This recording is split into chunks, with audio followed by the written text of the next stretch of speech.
بسم اللہ الرحمن الرحیم۔ امام حسین علیہ السلام سے اس دور کے ایک ظالم اور بدکار نے مطالبہ بیعت کیا۔ امام حسین نے انکار کیا اور اس انکار کی وجہ سے امام حسین کی شہادت ہوئی۔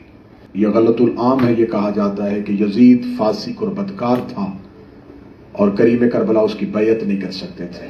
آپ ذہنوں کو حاضر رکھیے گا، یزید تہجد گزار بھی ہوتا تو حسین اس کی بیعت کرتا۔ امام حسین نے انکار بیعت کردار یزید کی وجہ سے نہیں کیا تھا، یہ نہیں تھا کہ اس کا کردار ایسا تھا اس لیے حسین، یہ مورخ نے کشمکش میں مبتلا کر دیا، گمراہ کر دیا اس سوچ کو دیکھ کے کہ بدکار تھا، فاسق تھا۔ وہ یقیناً فاسق ہو، بد کردار اور بدکار تھا، لیکن اس کے کردار کی وجہ سے حسین ابن علی نے انکار نہیں کیا۔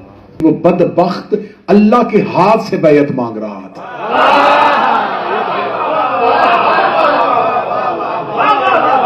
وہ چاہتا تھا کہ خدا کا ہاتھ میری بیعت۔ امام وقت کا ہاتھ امام کا ہاتھ نہیں ہوتا، امام کا ہاتھ اللہ کا ہاتھ ہوتا ہے۔